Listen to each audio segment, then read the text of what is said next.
Cool, because that was well, firstly, and thank you for giving up your time as well. I feel quite sort of humbled and sort of honoured in many ways because I read a lot of your books when I was getting into wine for the very first time. They were quite sort of seminal for me. So thank you. Well, thank you for reading. A writer needs readers. Not too many these days. It's it. Well, we can delve into that, I think, Okay, good. because there seems to be a bit of I mean, when was the last time you came to Australia? Oh, God, 2014 Wow, awesome time, huh? was, Awesome time, it was 2014. very exciting. Yeah, it's we've had a couple of especially sort of journalists, writers, commentators that have come out since, and they're quite surprised at how much has changed since 2014. I'd imagine.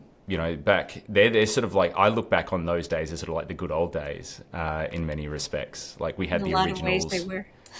I know, yeah.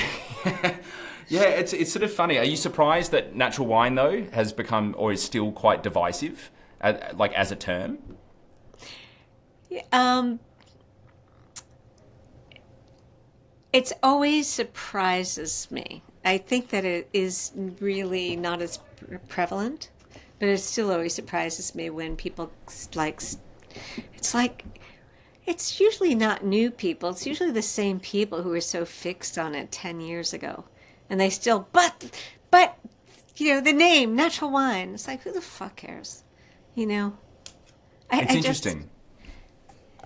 yeah, it is very weird what people get hung up on. It, Do you think oh, we're that not recording it, right? if you could go back and change the term, use a different term,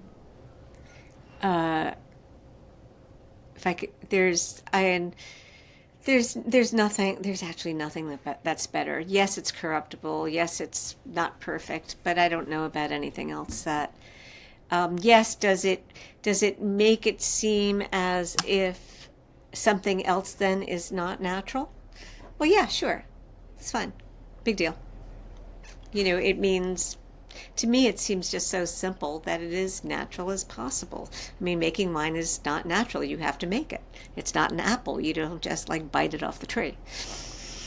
But it should cause questions. That's fine. Questions are good. And if people don't like it, then fine, don't use it. But what are you going to call it? What are the other options? Low intervention. what does that mean? What does that mean? It could mean anything. So at least you have, there is a definition. Um, Organic viticulture, nothing added, nothing taken away, except maybe up to 20, 30 ppm, and that is debatable. But, you have a guideline and from there. And then you can argue filtration. It's not definable, not everything. It's like I always said, like define and destroy. Once you really, really define it, then you can destroy it. There's a forget what the word is. Like it's on the tip of my tongue. I think it's called. No, it's not the Dunning-Kruger effect. There's another one where basically as soon as a metric becomes a measure, it ceases to be a good measure. Mm-hmm.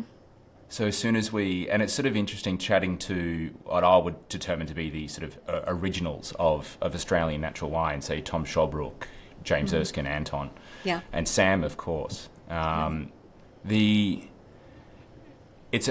the movement was really a backlash against measurement, against a lot of the technicality that was being brought into, and especially in the context of Australian wine, we have a reputation for being very technically minded, very sterile winemakers. And then the very sort of natural progression after this movement took hold was we have to measure it. We need to be able to determine who is and is not within this sort of box, this category.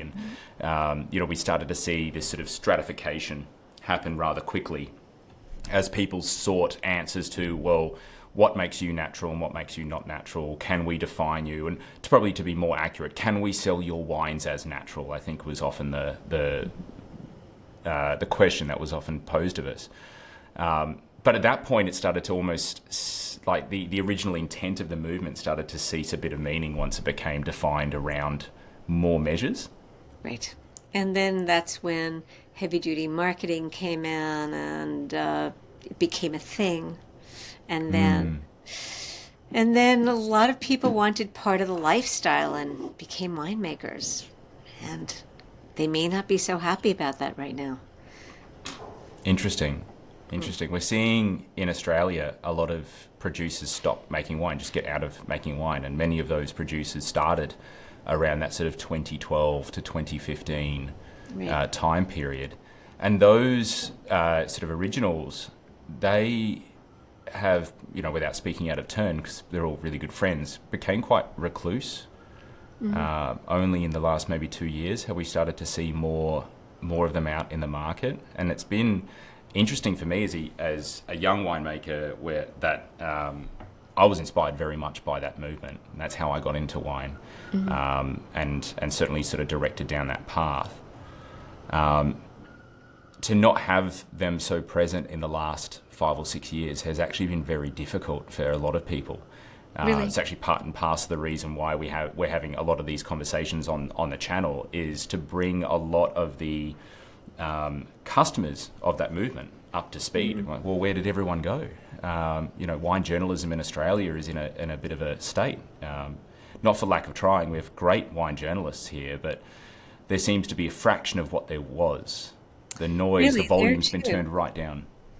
I didn't realize that. I know that It's surprising. constant complaint here in the United States. Not so much in the UK or in France. Actually, Europe seems to be relatively healthy.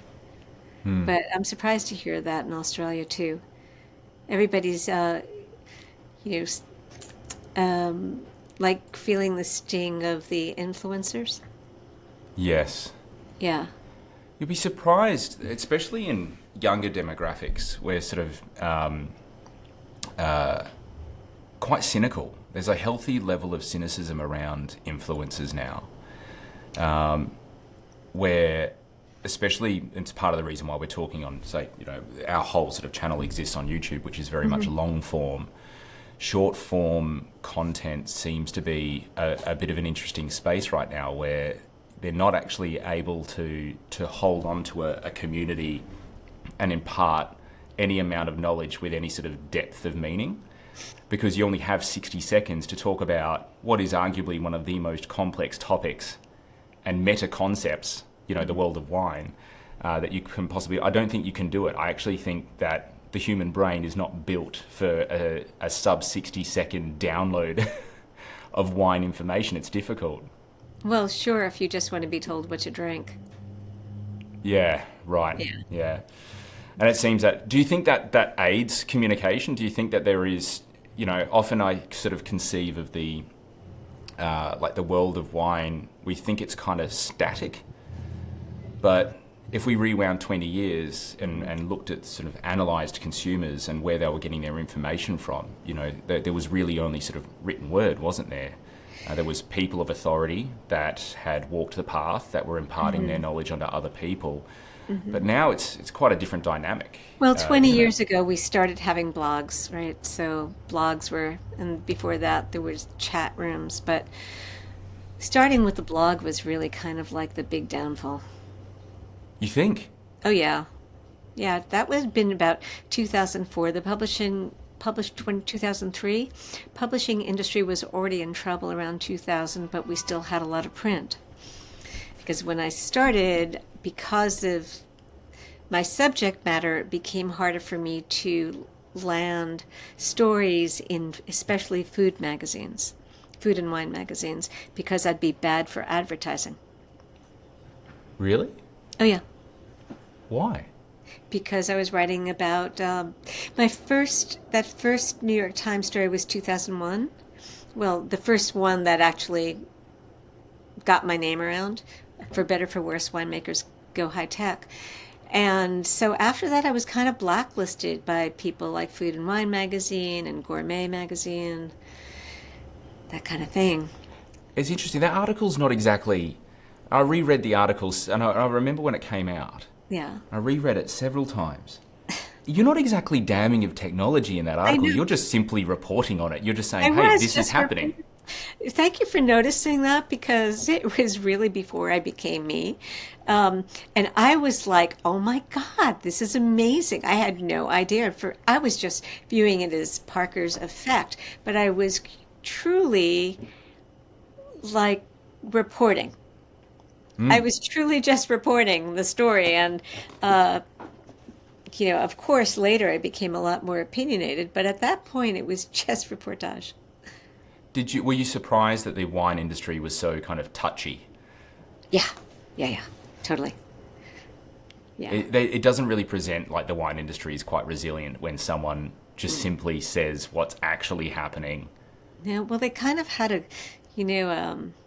golden calf. They had Robert Parker, and if they would be so lucky as to get a great score, that was all they had to do.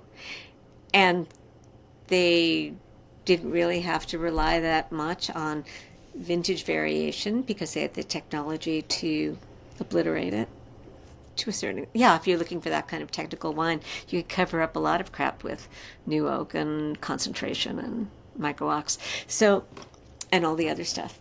Anyway, so yeah, it was really quite. They didn't want to change, and the whole past 25 years in wine, actually starting from whole probably 30, maybe even 40, going from the beginning of Robert Parker to the end of Robert Parker, is pretty fascinating. It's going to be really like fascinating to report on it in, with 20 years from now. Do you think there's been a Robert Parker replacement, like James Suckling? Sorry. No. No, not at all. Because there's not really anyone that's held everyone's captivation No, that's as much because as of that. all the fragmentation of everything. I don't. If print media hadn't gone away, and if there hadn't been a splintering of voices, I don't know. But I think Robert Parker was the right voice at the right time for people who needed leadership. People didn't know they needed a leader, and after that, there always had been a lot of voices, but there were more. But no, I don't think there's ever going to be anything like it again. It's probably a good thing. That's probably a good thing. It's Yeah. probably a good thing. I was Yeah, and right surprised. now with all the voices, it's great. What's bad is that so few people are doing the work, and doing the research and know how to tell a story and don't have the idea of why the story right now. And there's still a lot of people who are not writing about wine in a cultural context. And It's sort of wine's great savior, isn't it? At the moment, the cultural element, arguably, there are certainly other niche alcohol out there that can do what wine does, but they are like what? definitely niche. Like like what? s- like farmhouse ales, Okay. certain sour beers.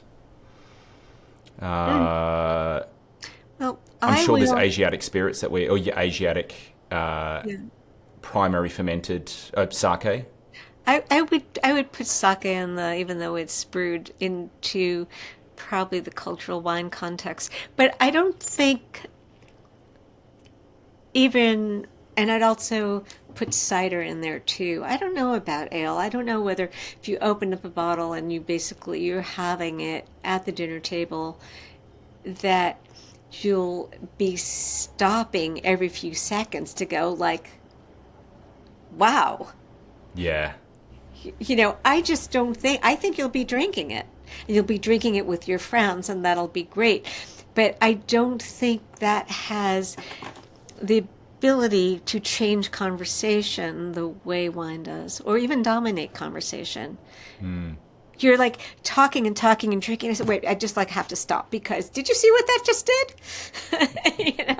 That is, I've been thinking about this one thing lately, and it may be just about drinking or not drinking, but I, I'm Jewish, and I had Rosh Hashanah dinner for the first time, really this year. And I did one at my house. I went to my cousin's the next night, and of course it's my house. There were 7 people, so there were 5 or 6 bottles of wine, and there was so much conversation, and there was so much talk. And then my cousin, for no good reason at all, I mean, she's not like she's an abstainer, but it was 7 people who don't drink, and there was no conversation. So even if you don't have conversation, at least you could talk about the wine. And you can keep on going on for hours on that. The amount of like meetings that I have and have had in the last couple of months, actually, especially with our like regulatory body, like Wine Australia, talking about millennials. No, you're good. Talking about millennial and Gen Z sort of populations, and it's still almost like 10, 15 years on, we're being sort of poked and prodded like we're in a zoo. And trying to understand exactly, what do you guys want? And I'm like, well, you know, so much is said about younger generations not drinking, and so much is assumed around that. And it's actually quite surprising. Everything that people kind of wanted from the wine industry and wanted from young people is actually exactly what they got, which was people that more care about meaningfulness, that care about mindful consumption. And wine has arguably probably the greatest argument to make on this. You know, why would you consume this thing over other alcohols? I think wine almost gets put into a category on the basis of the fact that it has alcohol in it, and for right or wrong. But there are very few products out there that we can, it's the adjuncts, the tangents. We can talk about labour, war. We can talk about the environment, sustainability, land management. We can talk about the heavy hand of time, which is a brilliant reminder for young people. Especially that have very little concept of what that looks and feels like, but we can have practice having those conversations as a almost like an innocent third party. That bottle of wine kind of sits there. We can talk about the wine in that respect, but in reality, we're actually having practice at more difficult meta concepts that most people struggle to understand and comprehend. That as a pitch to a young person is really quite captivating. I don't think any other beverage, maybe tea, maybe niche chocolate, niche coffee, maybe, but nothing as mainstream as wine, for sure. And it really is the past year that it has been thrown in with the whole alcohol thing. We've been working on a short form documentary, actually trying to understand where the science is actually at, because it's quite discombobulating. We've been interviewing researchers, oncologists, people in anti-alcohol lobby groups, and not. It's a fascinating story, because I as a winemaker, I want to know if I'm killing people. Like, of course I would want to know that. But it seems that politically and optically, the wine industry can't make comment or can't do anything proactive for fear that it's going to look like the tobacco industry. And equally on the flip side, the anti-alcohol lobby seems to be not impartial, not entirely impartial anyway. There's definitely agenda. Impartial, and it really is super complicated, and started, all this work started, I don't know, a decade ago, just waiting for this moment. I remember a friend of mine actually worked with the strategist company that worked on the anti-alcohol thing, and they worked on the anti-tobacco thing. And she sent me a paper, I think I've been trying to find it, about 5 years ago, about, it turns out wine is really terrible for you. It's like, and I'm looking at the research, and I'm like, I'm not a scientist, but there ain't no control group here, babe. Exactly.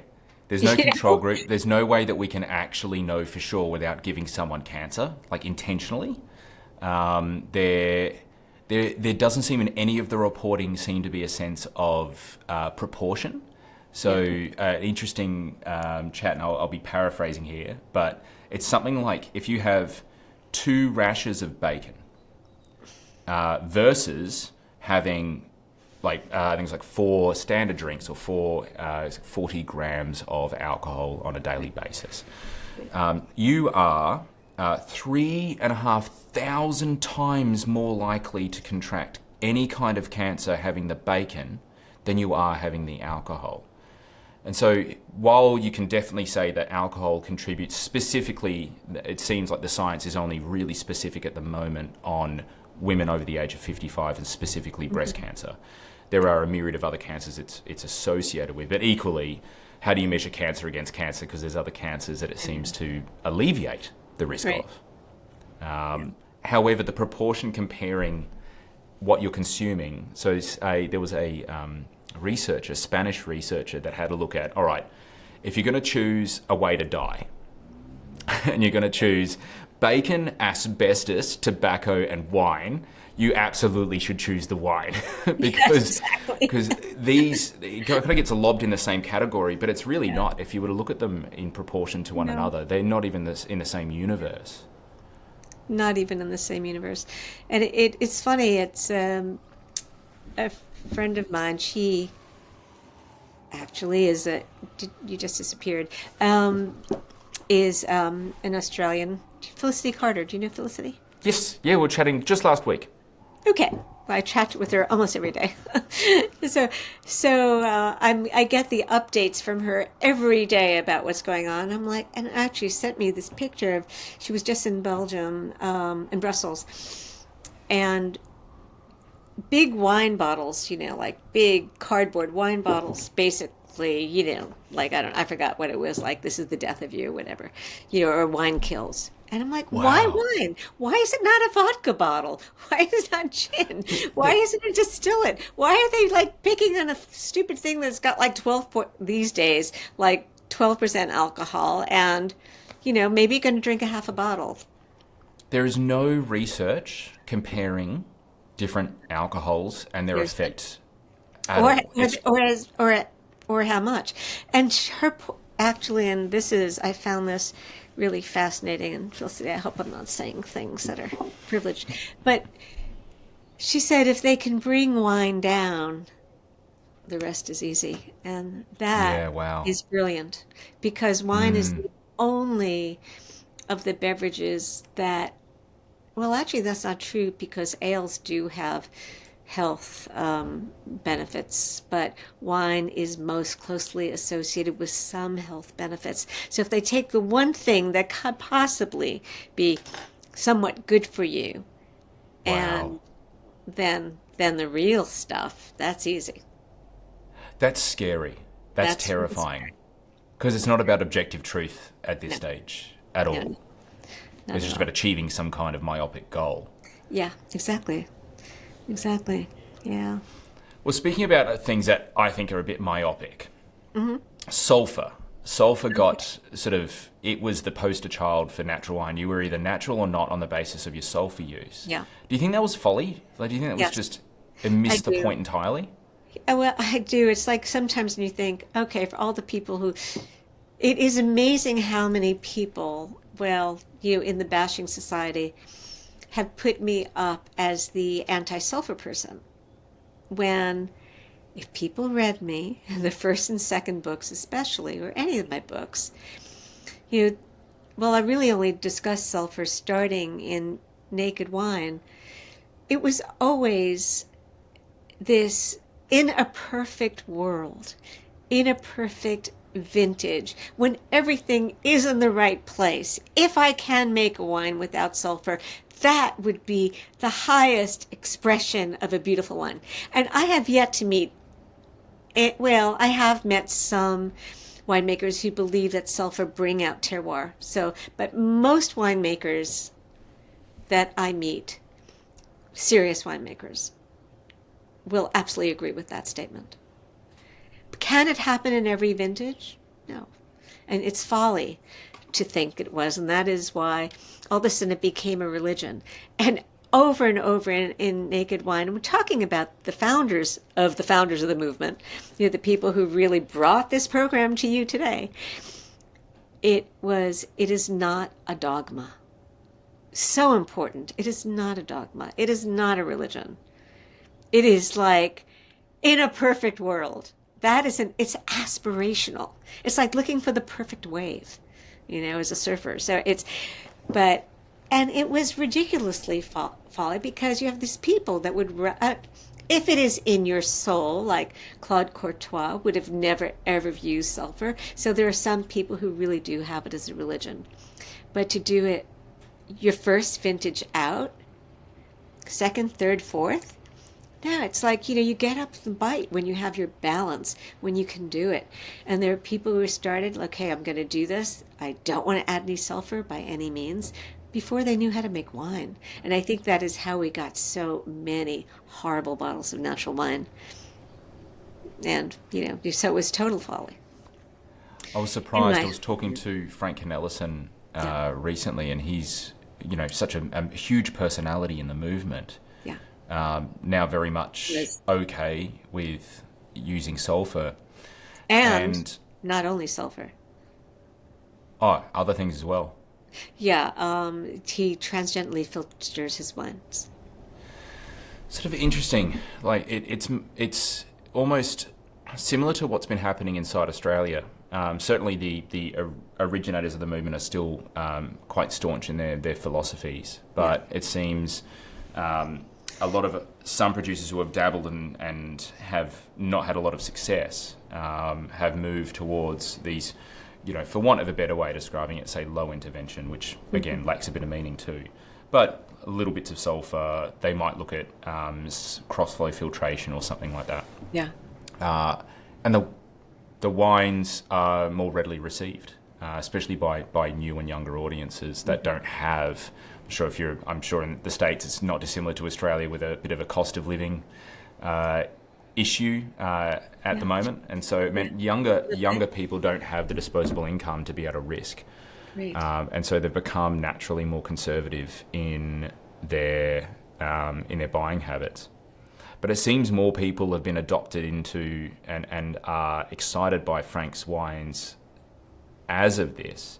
But his justification I found really interesting, where he sort of pointed out the myopia of SO2 and how in the grand scheme of things he believes it's only a 1 or a 2% impact. It's not as egregious as, say, something like aromatic yeast or introduced yeast or something like that, more controlled processes. If anything, he's taking a philosophic cut. So the wines, in his opinion, don't look as they're quieted down. It's taking things away from the wine that he wants to put in there, but he's also taking away some of the things that he never wanted there in the first place. Of course, mousiness being the predominant thing trying to move away from. Right. Is this good justification? No, and actually I feel badly talking about Frank and his wines without Frank being here. So I have to think about how I want to handle this. But, okay, yeah. I have lost interest in Frank's wines since he's been doing this. The wines are too antiseptic, they're too linear, they're not expressive for me. And I think a lot of people, he still is coasting on the reputation of being a natural winemaker. And he's touted as it. And, it's in mythology. He also is making a lot more wine than he used to, and he has a lot more wine to sell. And I've had some extremely messed up wines in the past from Frank, but so many beautiful wines in the old days of Frank as well. It's hard to forget those. And sometimes I think Frank's wine, except for a few exceptions, just really needed time. So, no, I don't fault somebody for doing that, but I don't think you can do it both ways. I don't think you can cross-filter or tangentially filter a wine and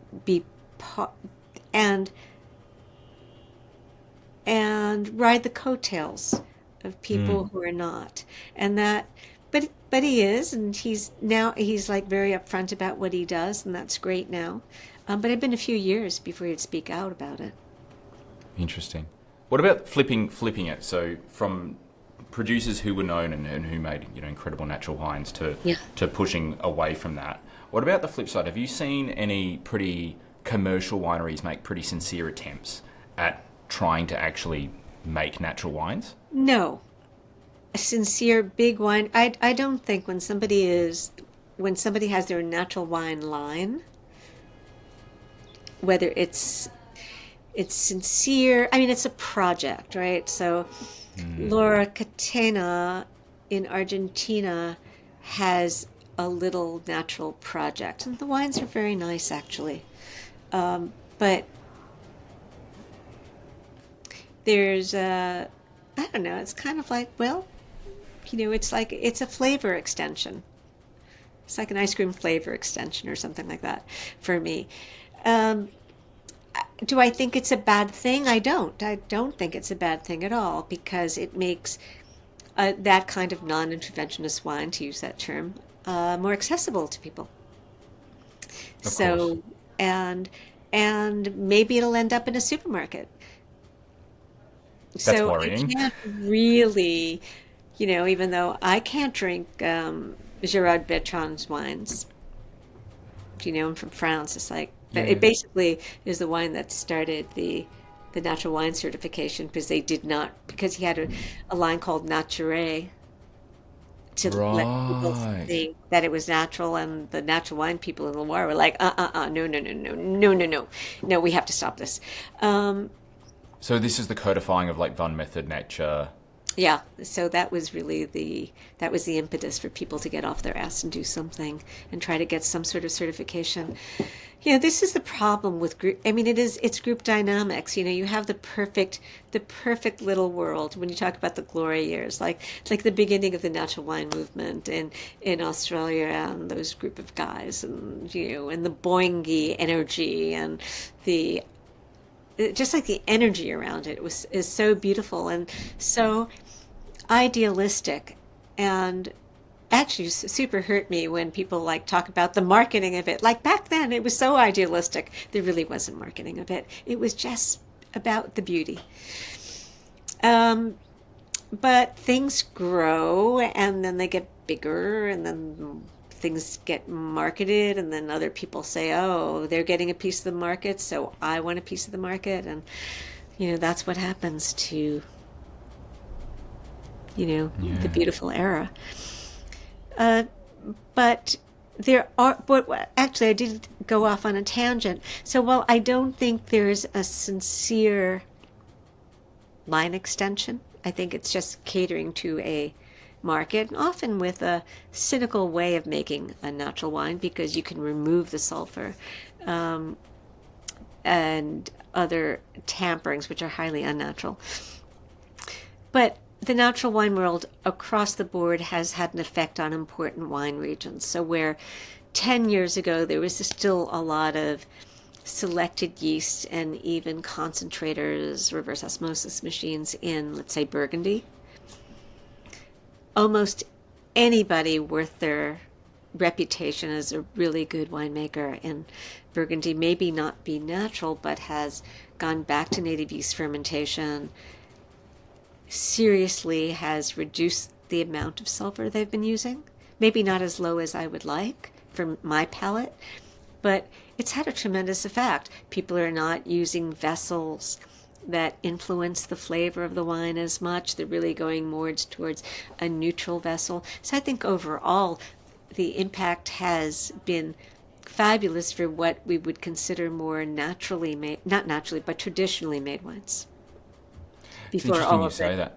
chemical In stuff came in. Australia, a huge thing that was occurring at a similar time as the natural movement was this thing called the alternative variety movement, Yeah. or sort of more rightly, the appropriate variety movement, because so many vineyards in Australia Yeah. were established as irrigated from the get go, and allowed us to be able to place great varieties in areas that simply can't sustain them. But it Right. also meant that what was coming into the winery, things like the pHs were all wrong. They would need to be adjusted. They were a great Mhm. threat of all forms of microbial instability. So therefore, it was assumed that sulfur would have to be utilised, and therefore it would be assumed that packet yeast would have to be utilised. And it actually accelerated this drastic shift in Australia's viticultural landscape, because we started to go, well, if we wanted to make wine without additives, we're in such a pickle here that we don't even have the right grapes on the right sites that would allow us to do that. And we saw this sort of flurry of wines that had all sorts of issues because a sort of more natural philosophy was overlaid onto these vineyards. This sort of almost do-nothing farming. And the result of that was poor quality wines. But what we started to see was wines from old vines that were established before they could be irrigated or could be restricted in irrigation. And also a lot of these, I guess, quote unquote new varieties to Australia, like Fiano in particular is a very important one, allowed for a lot more hands-off in the vineyard, in reference to how hands-on we were in the last 20 years.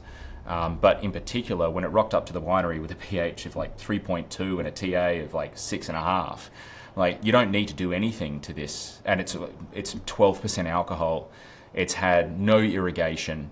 And even from like warm climates and districts where we've gone through a number of droughts, and those growers could see the easy benefits of utilising these grape varieties. The natural movement really caused this sort of unintended sort of third-party shift to viticulture. And the on-flows from that is that now you've got, say, if you have a vineyard that's got, say, Fiano next to a vineyard that's got Chardonnay, it's very obvious which one's healthier. It's very obvious which one needs more work and which one needs less work. And it's provided this subtle, I guess, incentive or motivation for growers and even winemakers. If a winery comes in that doesn't own the vineyard, says, oh, you need to be doing X, Y, Z to these grapes. I go, yeah, but I don't need to do it to those grapes. Why do I have to do it to these grapes too? And that causes them to go, well, maybe I shouldn't even have Chardonnay in the ground at all. Maybe we should think about changing this to something that is a bit more like, that needs half the amount of tractor passes, for example. And Australia's better off because of it. Absolutely, the whole world would be. Yeah, we just I need don't more. know whether people are ever going to stop planting things that don't belong where they, I have no I idea. suppose it's based on the market, isn't it? It's based on what they can sell. Yeah, but what a stupid thing is that? It's horrendous. It's a lot of money in commoditizing of wine, but it just doesn't fit the mode of wine. But it's such a meta concept to try to convey. Right. And it certainly, there was this, I don't know, like this really did happen, I guess, in the 80s. Well, actually, in the 80s with the beginning of the whole, the fighting varietals, when winemakers were packaging their wine with the variety. It had to be pronounceable. It had to be recognizable. Before that, people were just drinking the wine. And in Australia, I'm not sure if it was the same in the States, there was a movement against sulfur in the 80s as well. We ended up having a lot of low sulfur wines. My wife was running the laboratory at Henschke when they did a sort of 100-year vertical of Hill of Grace, and they pulled out these amazing old, right down to the first releases. And she got to do the analysis on all of these. And there was this sort of period through, I think it was 1982 to 1988, where there was just a global trend, or at least a trend within Australia, to decrease the amount of sulfur being used. And you could easily see this in the analysis in terms of total sulfurs. But what was more interesting was looking at the, all these journalists got flown in, of course, to taste 100 years of Henschke's Hill of Grace. Did you get an invite? Did not. The journalist notes on those specific wines stood out as being superior, more lively. It was such a fascinating thing. And it's actually caused, at least in that microcosm of one individual winery, to question exactly, are we doing things that are good for the long-term value of the wines, for the long-term life and vitality of the wines, which I thought was interesting, because quite a traditional sort of stalwart producer for Australia, to question that. But when unsolicited from several trained palates, to recognise, without actually knowing the analysis at the time, that those specific wines that rated the highest were the wines with the lower sulphur. Which is so, contra the party line is that you need to add a lot of sulfur if you want your wines to age. Yeah. I mean, there are some Germans, that sulfur's never going away, in my opinion. Well, what are there still trends in the natural wine camp? Are there still things that are chopping and changing? Oh yeah, sure. So I think some things are just like kind of naturally progressing. Right now, I think at least starting with winemakers and then going to drinkers, that the whole glue thing, like maybe like I people are winemakers again. I'm just over it. Like I hear winemakers talk about wanting to make wines with more extraction. You Interesting. and some people with a lot, and so I think there's a tiny bit of a blowback against. Well, I never understood why all of a sudden people would proudly say carbonic, as if it was a badge of Mm. honor to do carbonic. And I guess there was this, I don't know, is everybody so stupid? It's just like if it's carbonic, then it's natural. Well, no, that's not exactly it. And even Jules Chauvet was not sure that there were certain grape varieties and certain terroirs that should be using carbonic. But it became just, a method. But there was a real method of making natural wine, almost like a recipe. So that seems to be going away a little bit, which is a good thing, to allow for more diversity. Right now, whether it's going to be something that people are bored with, but the embracing of the field blend, the blend of red and white grapes, as a perfect solution for a lot of issues with climate change and for getting acidity in your wine, which you might not if you're going to be doing 100% variety. So that is definitely almost kind of a cool, what would be a looked for trend. Hybrid grapes. Interesting. We've been Definitely hearing have more and more about this. definitely has a very cool edge, not only here in the United States, thanks to Vermont, which I think really put the hybrids on the table, but in France, there is a very strong hybrid grape movement. There's even one distributor in Paris devoted only to hybrid. And there it Wow. also has it's not only just being embraced, well, as the way the answer for climate change, but there's also another political diversity aspect to it.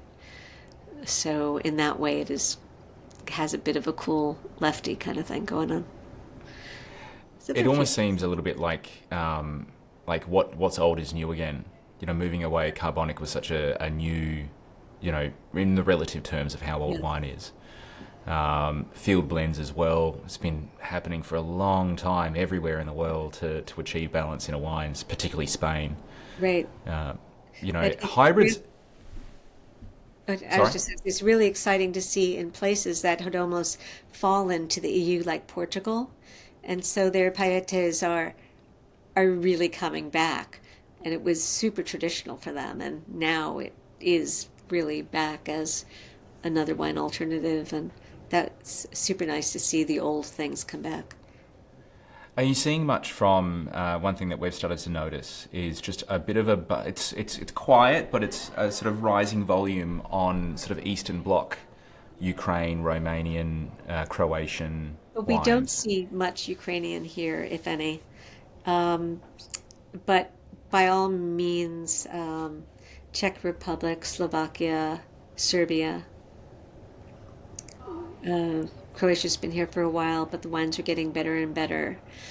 Yeah, speaking to someone yesterday about, you know, are there about some of the other countries that I haven't seen any wines from, but I'm going to be going to Bottles Alive, which is in Czech Republic, and so that I should see some of those there. It's all about the ex-Soviet bloc countries. Interesting. We're fascinated, especially with new, because I mean our approach to sort of understanding terroir, given that at least in Australia, from our local context, so much of it is obscured through either farming techniques, commoditization of wine production. So from our perspective, it's all kind of just dirt. And we're all starting to sort of understand it more that we peel each layer off, and trying to remove any preconceived idea of what a culture may or may not be. When someone says, "Hey, Ukrainian wine," you're not exactly thinking of Burgundy, are you? So trying to remove that any kind of cultural preconception. And just understand, well, what's the terroir like? One of the fascinating producers that we'll be tasting on the show soon is a producer called Xiaopu from China, who's doing natural wines. That's really quite... from both Ningxia and Yunnan, which seems to be... There seems to be a bit of a rising hub in Yunnan at the moment. Interesting terroir, at the base of the Himalayas. I'm excited for the fact that we're going to be able to... experienced, quite interesting landscapes, quite interesting expositions, interesting cultural history through, the great communicator, of course, wine. Have there been any wines that have surprised you from crazy places that you just thought, well, what are they doing here growing grapes? Well, I guess, I have been and continually be stunned by Vermont. So, pretty cold up there. It is pretty cold up there. It is, and really interesting terroir, and really interesting, like photographs too. I mean, like snapshots of terroir to photograph into a bottle. But I don't know. I admit to not being shocked recently. I would. If somebody brought me a bottle of wine from Iceland, I'd be super curious what's being made there. That will be an interesting one, especially with all of the, I imagine that the pHs would be through the roof with all of the underground, like hot streams. Of course. But I would be curious to taste wine from Ukraine. While back, I got a piece of fan mail from somebody in Kiev who showed me his little vineyard and his raised beds. And oh, wow. He was making ricozzatelli, skin contact ricozzatelli there. Hell yeah. Yeah. It's an amazing obviously it's a storyteller as well. What grape varieties are planted where. In China we encountered a brand called Puchang, and they're on the edge of the Gobi Desert on the Silk Road to Georgia, and they've planted Saperavi and Cazzotelli as well, doing some really interesting things. And so rather than trying to, I think we all know China as being this sort of wine producer that's mimicked Bordeaux, which is that was 15, 20 years ago. Right. Now they're flipping the script entirely, and they're just being the most China they possibly can be, which I think is the right approach. Well, that is the right approach. It's super interesting. Yeah. And so from this sort of movement where they're going, all right, no, that didn't work. This is actually how we have to go, a complete 180-degree shift. Everything about the wine seems so much more honest, so much more compelling and interesting and makes sense with the food culture. They're talking about their history and, long tail history with it. Right. Is there such thing as bad terroir? Is there such thing as bad soil? Well, making wine is much more than just the soil. So it is, but I think so. Really shallow land. I go to Long Island, and of course they're growing the wrong things there. The appendage off of New York City. But it will take a long time to get the taste of cabbage and potatoes out of that. So I would say no. But of course you can mitigate all that with farming. So, it's, so there is really bad soil and bad dirt. if your farming is really, really bad. But it's matching up the right grape to the right place, to the right site, to the right amount of sunlight, to the amount it to the humidity. To there's so many variables other than just the soil, but the soil is super important. But I don't think that I would never say that limestone-based soil is better than, is more elevated than granitic soil. I love granite. I love basalt. Do I love, and I like sandy soils, depending on what. Sometimes it's just too direct.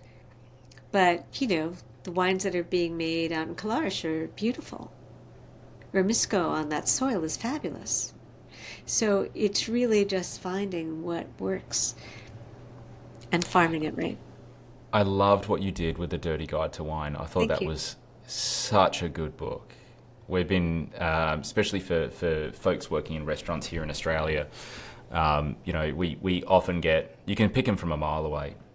Typically male, middle-aged and up, suit wearing, gotta love Shiraz, mate. I'm like, okay. Yeah.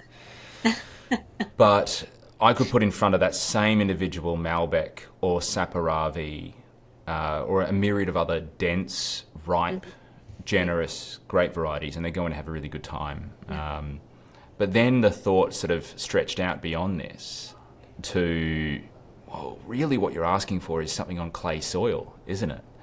I'd never seen anyone break down like varieties, wines, styles based on soil type before. Was that difficult? I hated writing that book. It was almost killed me. I really hated writing the book, and I was it was a point in my life that I was trying to not write another wine book, and I was trying to actually write a book about a serial killer, and and my agent was trying to sell that, and the editor's like, we don't want this kind of book from Alice Feiring. We need another wine book. Like, wine books don't sell. Why do I want to write another wine book? And this is the one that I didn't think I said, okay, fine, one other wine book, and I just thought it was the nerdiest thing and nobody would ever buy it. I was very frustrated with all of the wine terroir books that were out there. Just really talked about the geology. Just about the geology. It's hard to connect to. And I'm like, every winemaker, I talked about the way it connected, but they never told me why.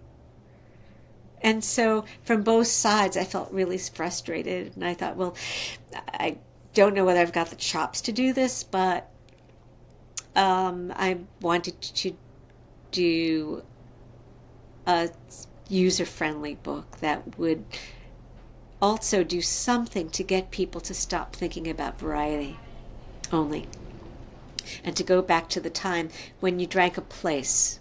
You didn't drink a grape, even though there are some wonderful grapes that, yes, I do like to drink, and I do like to see them express themselves differently on their soil. But it really is the place that I want to drink. And it seemed to be a notion that got forgotten. So that was a big motivation for writing the book. And it was going to be a much smaller book than it turned out to be. I wasn't getting paid enough money to spend a lot of time in that book, but yeah, I was really grateful when it was over. It was good. Well, what's next though? Because it's been a couple of years. Obviously, if wine books don't sell, are we done seeing wine books from Alice Feiring? We might be. The next book that I'm working on the proposal right now and hopefully finishing this week because I'm ready to move on is another memoir, but it's really not about wine. It's so it is it's I spent 5 months in Europe last year, based myself in Europe, and so and my mother had died the year before, so it was really about confronting my mother's ghost. It was like I thought I was free of her, but I guess I wasn't. which gives you an idea that it's, when people say, "Oh, I'm really sorry to hear about your mother," it's like, it's okay. She was 98. She was a force to deal with, but it's the kind of mother who really hates what you do. I hate that you're in Right. wine, and there I was. So that's as close as it gets to wine. And there are moments, of course, because I'm processing this and that kind of level of negativity in my life and how it's influenced who I've become, even in the wine world. And even, I think that when people Alice bash, they're really Alice bashing when the Ethel in me comes out. Um, but I've had 6 books on wine. They don't sell. Yes, if they sold better, I'd be maybe writing the next book. But I don't think I have anything else to say. Um, I don't think I That's have anything else to remarkably say. self-aware. Is it? I don't know, maybe. But Well, I would find something else to say if somebody offered me a lot of money. But I think if I would do anything else, it'd be kind of banal, like just because I could, like things that people have asked me for. A vegetarian-based food and wine, like because I'm vegetarian. So a book, I'm like, oh God, really? I, I would it do better than any of my other books? Probably. Would I like to go on tour with that book? No. Um, a food and wine travel book, but that would be, really what now is. I just I'm not looking for the idea. It would be a curse. Actually, I would like to do um, the one book that I think that I would like to do would be an update on my Georgia book because so okay. much has changed there. Well, you're going back there soon, aren't you?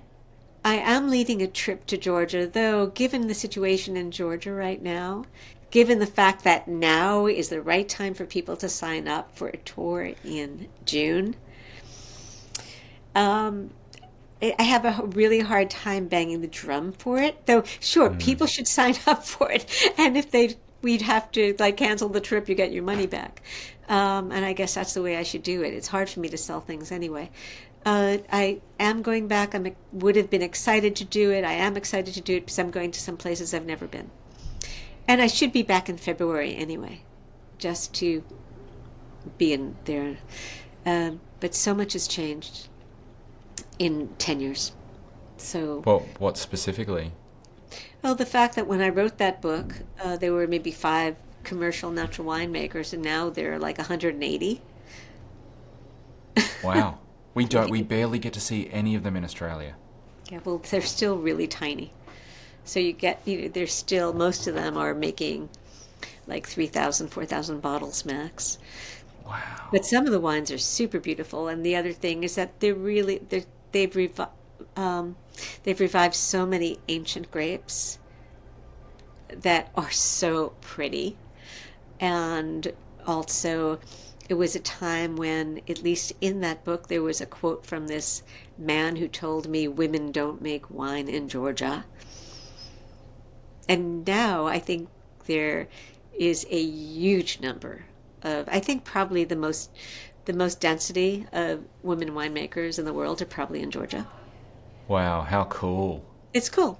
Of course, there's been a pet nat revolution and people are lightening up styles, and it's super exciting to see what has happened and revival of different areas. And so it would be nice to do like a 10-year on for that. That'd be exciting. That'd be fun. So are these tours that you lead, how Yes. many people are First usually one. on them? This is the First first one. one. Oh yeah, I've never done it, which is why it's yeah, I figured that I want to have this experience. I'm doing it, but I'm doing it under a company called Modern Adventure. So they reached out to me and we worked on the program together. And it's a fairly nice balance. So it's not for the diehard wine drinker, but the wine curious. Because Love that. as we all know, like you and I can I don't want to even do 5 wineries a day. I'm not doing more than 3 anymore. Nah, there's too much. Yeah. And also for me, like I need time in between, like sit down, capture my thoughts. But so it's a really great balance of food, wine, culture, hiking, which in Georgia you need because there's a lot of food. Yeah, so be I've never been. I would love to go. Maybe I'll look into it. Maybe I'll sign up. it's June 1st, June 9th. And yes, of course we'll be going to Vino Underground. Of course, of course. A place that has a reputation. Yes. No, it's a super fun place. And they've gotten their food together, but now they used to be the only natural wine bar.